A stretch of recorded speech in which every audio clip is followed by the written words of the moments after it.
As I told you, in language, you have both verbal and non-verbal. In the non-verbal, I told you that words are the least important because this is only 7% of communication in your body language. And I also told you that 38% was intonation, so the tone of voice. If you're on the phone, that 38% becomes 82%, obviously because people cannot see you. But words are not the least important when we go to the verbal language. The actual words we are speaking have different meanings. And by changing those meanings, it can do something to the subconscious of your client. Let's say, for example, the word price.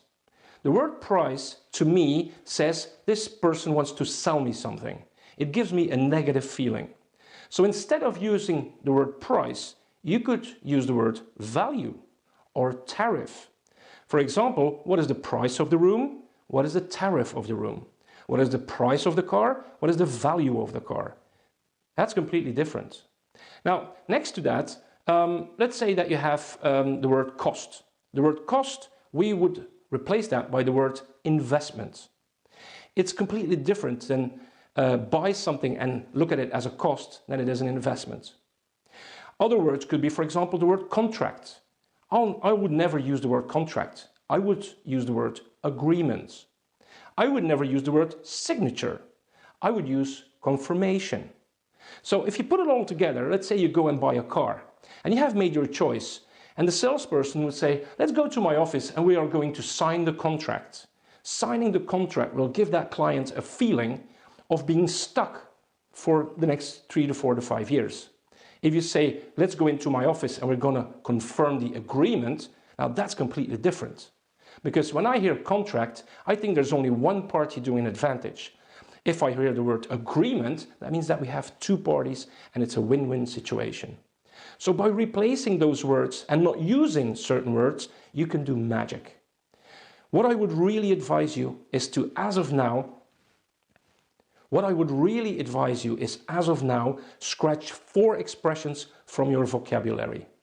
4 expressions we use every single day and we kind of use them out of complacency because we're a bit lazy. We don't think about our language.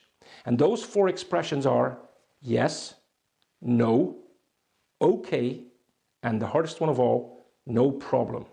Because we use that every day. And in a service situation, if you are going into a service conversation, using the expression no problem, you are per definition using a negative word, the word problem.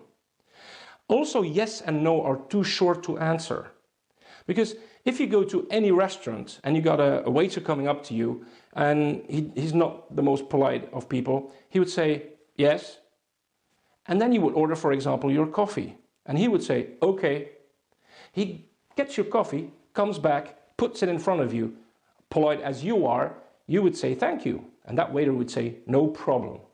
So with only 2 or 3 expressions, he is building up that conversation. That's not the way to do it. There are many, many other things to say and many, many other ways to talk. Certain situations are also strange to me. When I call, for example, a supplier, these suppliers will say, well, you have to call back. In that sentence, I would never call back because I am the client. I am the one who wants to do business with you. So the initiative should be with the supplier. Same thing in your business. You make the effort of calling back your client if the time is not right at the moment of the call. Because when you say you have to call back, you're actually saying, dear client, I'm far too lazy to call you back and actually I'm not interested. That is what you're really saying instead of you will have to call back.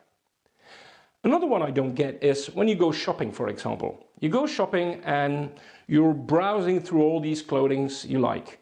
And all of a sudden there's a salesperson coming up to you in a store. In 95% of the cases, what will they ask you? Can I help you? Well, that's a wrong question. That's not a question to ask because that gives me the feeling that I'm not able to do it myself. Much more interesting is to stand from a distance and have a look at your client or your customer and be in the vicinity. And when they need you, they will look at you, they will make eye contact. And I promise you, when they make more than 3 to 4 to 5 seconds of eye contact, that's the moment they will need you. And then you go to them And you don't use that phrase that everybody uses, can I help you? You can say a lot of different things. I'll show you that in a minute. Another situation I just don't get is when you're in a restaurant and the waiter comes up to you, you have that menu in your hands, they come up to you and they ask, have you made a choice? I don't get it. Why not? Because a waiter should be an ambassador for the restaurant. It should be somebody who inspires you, somebody who sells you stuff because you want to have it. Instead of saying, have you made a choice? As a waiter, you could say, sir, before you make a choice, may I really recommend the grilled steak or maybe the Dover sole, which is baked in a clarified butter. And I can guarantee you, if you give your customer more than 3 options, 7 out of 10 people will take one of those options.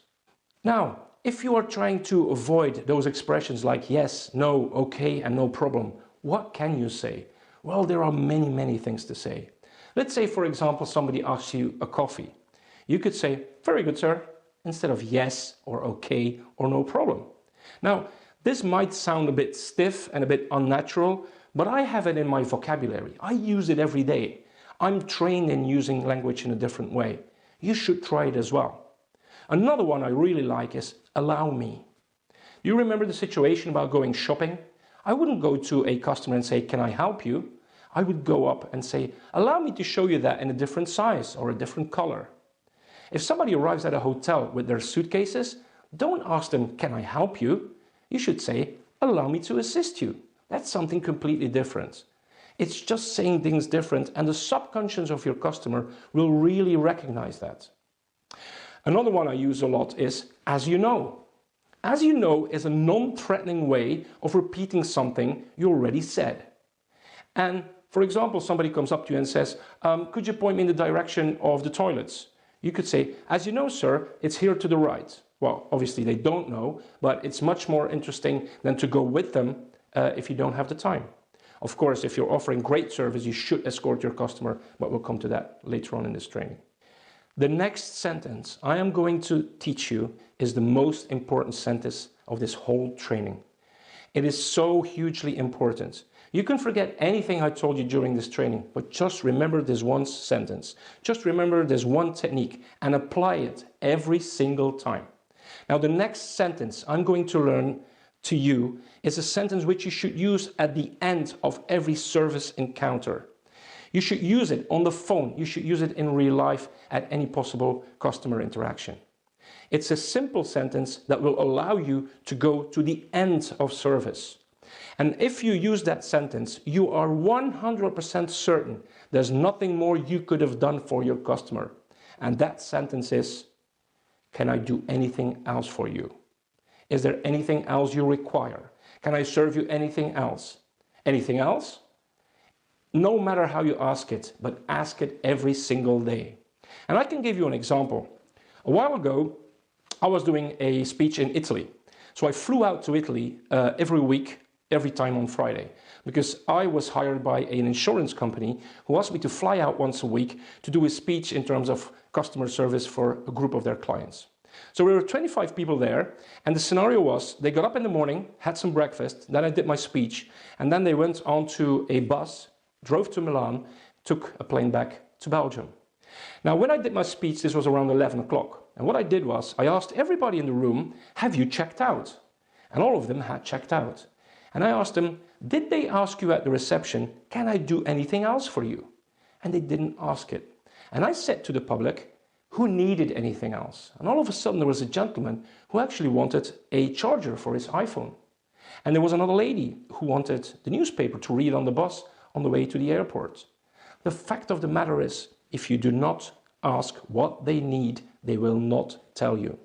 And if you ask them, can I do anything else for you? And the answer is no, well, you have done everything that had to be done.